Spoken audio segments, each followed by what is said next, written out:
Saudara sekalian, Assalamualaikum warahmatullahi wabarakatuh. Pada pagi hari ini kita kuliah dengan topik hukum taklifi dan hukum wad'i. Yang kita maksudkan dengan hukum taklifi di sini adalah hukum yang dikenakan atau yang dibebankan kepada orang yang sudah mukallaf. Mukallaf artinya orang yang sudah memiliki kecakapan hukum. Dalam hukum Islam, agar seseorang dikatakan sudah memiliki kecakapan hukum, harus dipenuhi dua syarat. Pertama, sudah dewasa atau balik. Yang kedua, berakal. Artinya tidak gila atau tidak terganggu akalnya. Kedua syarat ini sering kita dengar atau disebut di dalam bahasa masyarakat sehari-hari dengan istilah akil balik. Jadi seseorang baru terkena kewajiban hukum apabila dia sudah balik dan sekaligus berakal. Kalau seseorang itu sudah balik tapi tidak berakal, maka baginya tidak dibebani hukum.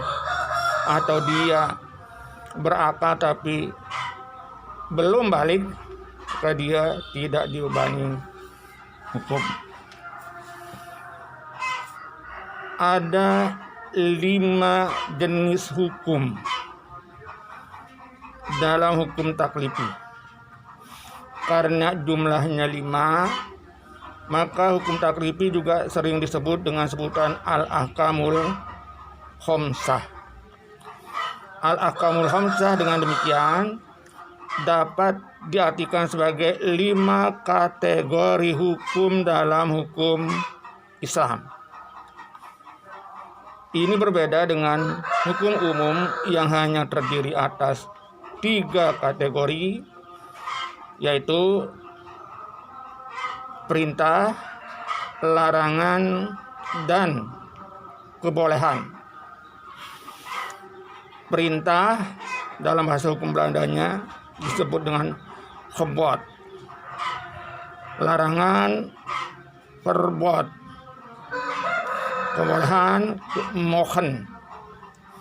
Atau dalam bahasa Inggris, hukum command untuk perintah, forbidden untuk larangan, dan permission untuk kebolehan. Kelima kategori hukum dalam hukum Islam itu yaitu pertama, wajib. Kedua, haram. Ketiga, mandub atau sunat. Keempat, makruh. Dan kelima, mubah atau jaiz. Yang pertama, wajib. Wajib adalah sesuatu yang harus dilakukan dan tidak boleh tidak, memang harus dilakukan. Atau dalam ungkapan para guru agama kita, wajib itu adalah sesuatu yang apabila dikerjakan mendapat pahala, dan apabila ditinggalkan mendapat dosa.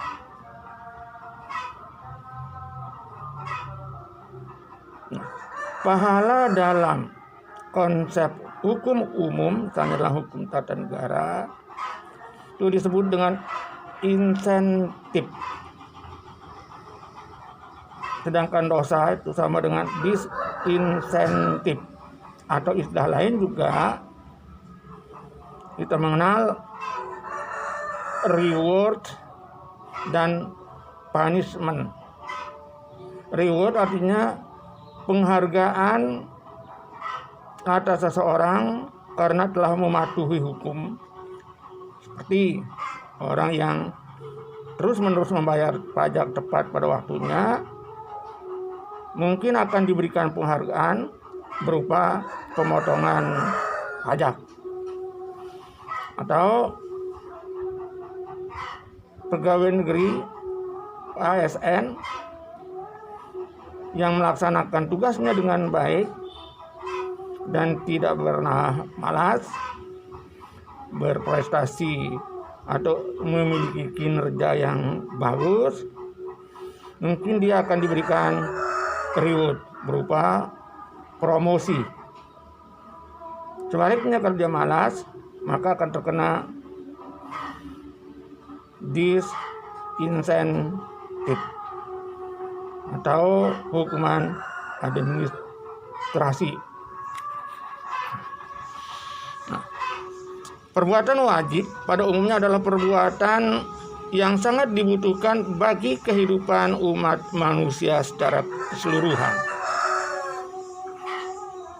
Kewajiban untuk mematuhi atau tunduk kepada kedua orang tua, kewajiban melaksanakan segala perintah Allah, itu merupakan sesuatu hal yang memang sangat dibutuhkan bagi kehidupan bersama.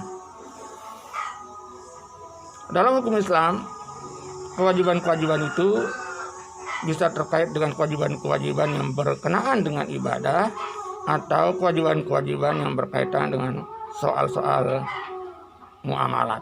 Kewajiban ibadah misalnya sholat, puasa, dan zakat.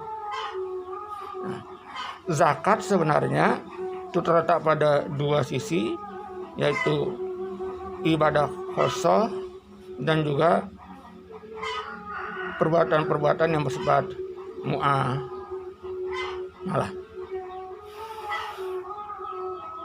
Yang kedua, sunnah. Sunnah itu adalah perbuatan yang dianjurkan karena mengandung nilai-nilai kebaikan bagi orang banyak. Contohnya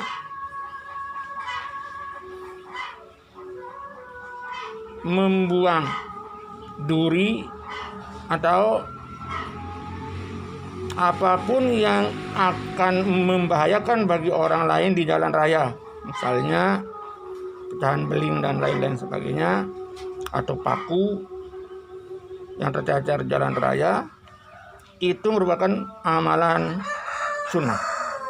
Dalam kaitannya dengan ibadah, sunat itu banyak sekali, atau perbuatan-perbuatan yang dianjurkan itu banyak sekali.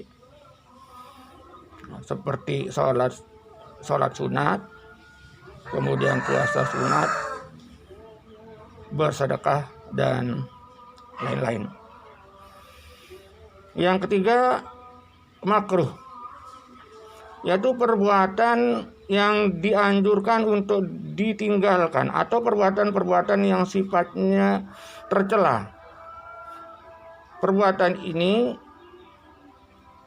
dapat merugikan atau mengganggu orang lain.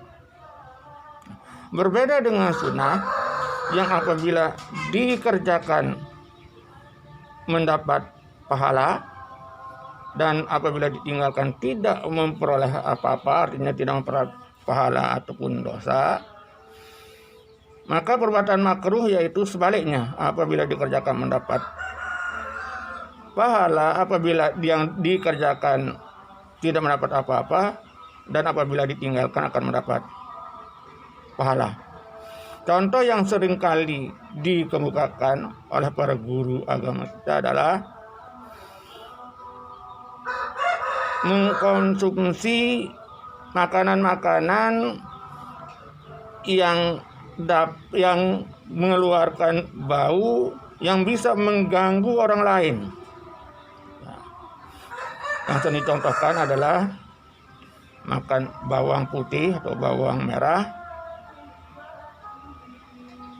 Tentu saja makanan-makanan lain seperti kalau di Indonesia ada jengkol, ada pete, durian dan lain-lain sebagainya.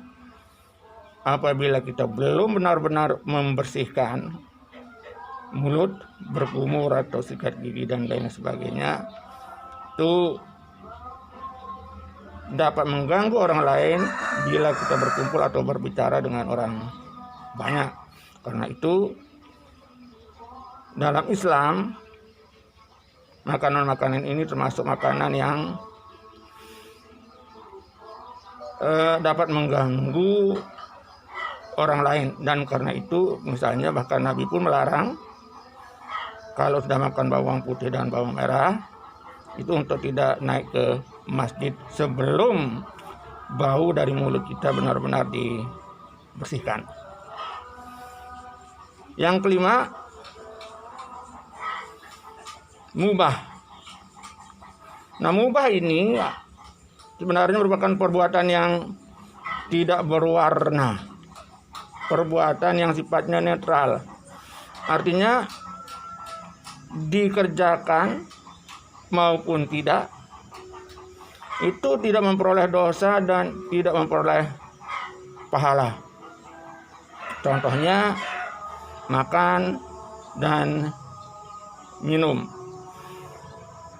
Artinya kita boleh saja makan kapanpun dan juga boleh minum kapanpun kita mau.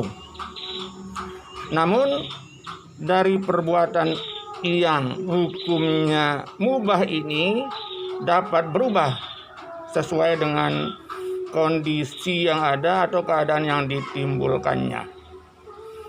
Contohnya tadi makan. Kalau seorang tidak makan terus-menerus mungkin akan membahayakan jiwanya, maka makan di sini akan menjadi wajib. Yang pertama. Yang kedua, jika makan itu membuat orang lebih bersemangat, bertenaga, misalnya untuk melakukan ibadah seperti sholat dan lain sebagainya, maka itu menjadi sunnah. Tapi jika makan berlebihan sehingga menyebabkan orang menjadi malas, tidak berminat bekerja, mau tidur dan lain sebagainya, itu menjadi makruh. Dan apabila seseorang tidak makan misalnya, saya ulangi, apabila orang makan berlebihan sampai menimbulkan penyakit, atau makan dengan memboroskan atau membuang-buang makanan, mubazir, itu menjadi haram. Yang kedua, hukum wad'i. Hukum wad'i adalah hukum yang berkaitan dengan pertama sabab, kedua syarat, dan ketiga mani. Sabab adalah segala sesuatu yang menyebabkan adanya hukum. Tanpa adanya sabab itu maka hukum tidak ada. Misalnya berpuasa, puasa wajib di bulan Ramadan. Nah, puasa wajib ini baru ada kalau sudah tanggal 1 Ramadan. Ini tanggal 1 Ramadan itu merupakan sebab diwajibkannya puasa dalam bulan Ramadan, atau masuknya waktu menyebabkan wajibnya sholat. Misalnya waktu zuhur, sholat zuhur harus dilakukan setelah masuknya waktu zuhur. Yang kedua, syarat. Syarat adalah sesuatu yang diperlukan untuk sahnya atau untuk adanya suatu perbuatan. Misalnya untuk dapat melakukan sholat atau agar sholat itu nanti menjadi sah, maka harus wudhu. Tanpa wudhu orang tidak ada sholat, walaupun orang misalnya melakukan gerakan-gerakan seperti sholat. Ketiga, mani. Arti mani artinya sebenarnya cegahan atau tercegah, kendala. Contoh dari kendala cegahan adalah bagi orang perempuan apabila kedatangan masa haid maka tidak diwajibkan sholat. Kewajiban sholat menjadi gugur. Atau puasa wajib tidak boleh mereka lakukan, tapi nanti harus diganti pada kesempatan yang lain. Ini yang disebut dengan qada. Itu yang disebut dengan mani. Contoh lain misalnya nifas, wiladah, atau ada uzur-uzur lain. Nah, yang dimaksud dengan uzur bukanlah soal usia, tetapi uzur itu maksudnya alasan yang sah menurut hukum. Itu yang disebut dengan uzur. Misalnya dalam menghadiri undangan perkawinan, itu merupakan sunat yang kuat, sunat muakkad, bahkan hampir jatuh kepada wajib, kecuali ada uzur. Maksudnya kecuali ada alasan hukum yang sah. Selain sabab, syarat, dan mani, juga ada hal-hal lain yang dimasukkan ke dalam rukun wad'i, yaitu sah, batal, azimah, dan rukhsah. Sah atau suatu perbuatan orang adalah sah apabila memenuhi sabab dan syarat. Misalnya sahnya sholat apabila waktunya sudah masuk dan syaratnya terpenuhi, yaitu berwudu dan syarat-syarat atau rukun-rukun yang lain. Sebaliknya perbuatan adalah batal apabila sabab dan syarat tidak terpenuhi. Berikutnya azimah. Azimah adalah melaksanakan hukum sesuai dengan apa yang ditetapkan. Contohnya sholat zuhur 4 rakaat, sholat asar 4 rakaat, sholat maghrib 3 rakaat. Nah, dalam keadaan tertentu sholat ini dapat diringkas, atau dalam bahasa hukum Islamnya dapat dikosor. Misalnya dari 4 dan 3 itu masing-masing menjadi 2. Apabila orang misalnya sedang dalam perjalanan jauh, minimum batas orang boleh melakukan qasar adalah apabila perjalanan itu dalam 2 marhalah ya sekitar 75 kilometer. Bolehnya meringkas sholat itulah yang disebut dengan Rukhsah itu artinya keringanan atau dispensasi. Nah, karena ini dispensasi, maka boleh dilaksanakan, boleh tidak. Misalnya yang termasuk ke dalam kategori rukhsah adalah bahwa orang dalam perjalanan jauh musafir boleh tidak berpuasa, tapi puasanya diganti pada hari yang lain. Misalnya perjalanan kita dari sini ke Jakarta menggunakan kapal laut pada bulan puasa,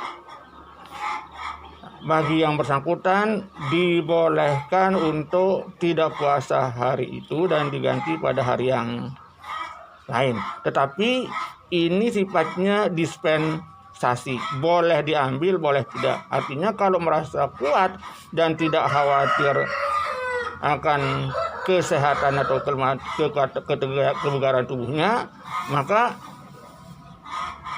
boleh saja dia melaksanakan puasa. Tapi kalau khawatir mungkin atas kapal nanti akan mabuk dan lain sebagainya, maka dia boleh tidak puasa dan menggantikannya pada hari yang lain. Begitu pula apabila naik pesawat misalnya khawatir mabuk, ya boleh saja tidak berpuasa pada hari itu, ya.